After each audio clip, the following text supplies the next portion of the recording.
Tem uma pergunta aqui que é um assunto do momento, sobre o caso do aborto da menina de 10 anos, né? A questão da visão espírita sobre tudo isso, né? E aí o pessoal querendo que você comente isso, que inclusive nós tivemos a notícia de ontem para hoje também de um outro caso, né? De uma atriz que passou por um estupro, teve a criança, só que ela doou a criança, né? Então, assim, vamos aproveitar esse momento, esse assunto, né?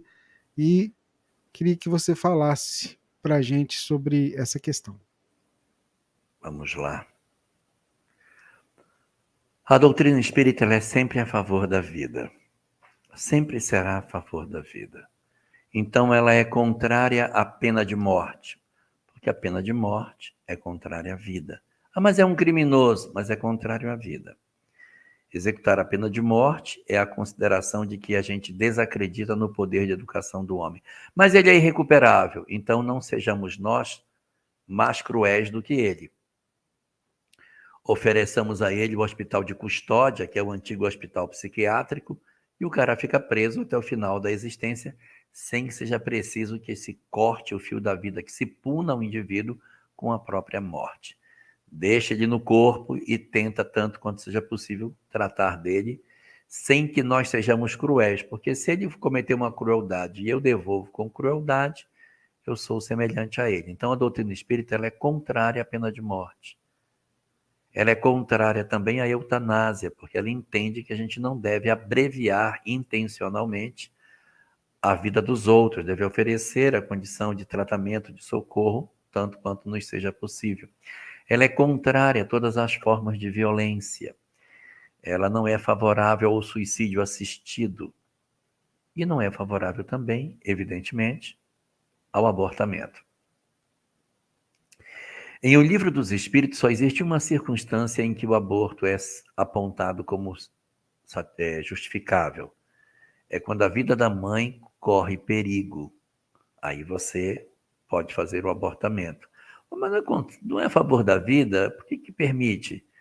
Porque aí, no caso, a vida que estamos falando é do que está encarnado, porque é melhor que se preserve a vida que já existe, que já está desenvolvida, do que aqui ainda está se formando. Então, é melhor retirar a criança que está nessa circunstância, porque amanhã ela pode tentar um novo renascimento do que interromper a vida da mãe, se a vida da mãe corre perigo, sendo que a mãe pode decidir se ela quer ou não arriscar a vida para ter a criança. Isso é facultado à mulher tomar essa decisão e uma junta médica então vai assinar esse documento. Nem mesmo a controversa situação da gravidez motivada pelo estupro encontra na doutrina espírita a visão de que pode ser feito o abortamento em função de uma violência sexual. Mas é um trauma para a pessoa. O que sugere a doutrina espírita? A doação. Se você tem uma experiência de gravidez fruto de uma violência sexual, você vai fazer a interrupção da gestação na expectativa de que você vai se aliviar do peso da violência que você sofreu. Mas aí você acaba absorvendo um segundo drama, que é você ter interrompido a vida de alguém.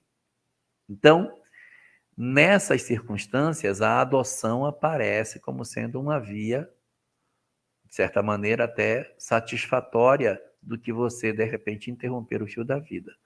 Então, nas circunstâncias da experiência de uma violência sexual, a recomendação da literatura é segue a gestação e entrega para adoção. Ou segue a gestação e cria a criança, porque a criança, no fundo, também é seu filho, é sua filha, sei lá. Então, vai depender muito da condição psicológica da mãe, de querer ou não a presença da criança no seu lar. Mas a ideia da adoção é uma alternativa quando há uma rejeição pela permanência da criança ao lado da mãe. No caso que a gente está discutindo, a menina, segundo eu ouvi dizer, não posso dizer porque eu não li os autos, não tenho garantia absoluta do que eu vou falar, mas é o que eu andei lendo em algumas publicações. A criança estava sendo gestada, tinha 7 meses. Uma criança com 7 meses, ela pode plenamente sobreviver fora do útero. Não precisava ter feito isso. Porque se você comete o aborto, você tem que matar a criança para depois tirar, fazendo uma cesárea, faz a cesárea e tira a criança. Mas ela era muito jovem, mas o trauma de tirar a criança de dentro com a cesárea é o mesmo. A diferença é que tira a criança viva, tira a criança já desencarnada. Nessas circunstâncias, a gravidez já estava tão avançada, valeria muito mais a pena que se retirasse a criança, oferecesse para adoção, ou se criasse. Não, ela tem 10 anos, ela não tem condição, não tem maturidade, dá para adoção. Mas a interrupção da vida, ela não é apresentada pela doutrina espírita como sendo uma solução para essa circunstância. Indiscutivelmente, uma gravidez provocada por um estupro é uma situação extremamente violenta. É uma prova que não é para todos. Mas o que a doutrina espírita nos recomenda é que a gente não crie uma segunda dor em cima de uma primeira. Porque é possível que a pessoa que hoje provoca o abortamento, na expectativa de se ver livre desse drama, viva os próximos anos da sua existência lembrando dessa ocorrência e somando a experiência da violência sexual a outra violência que foi a interrupção da vida. Então, para que não gere um segundo trauma, a sugestão é que se promova a continuidade da existência e a adoção.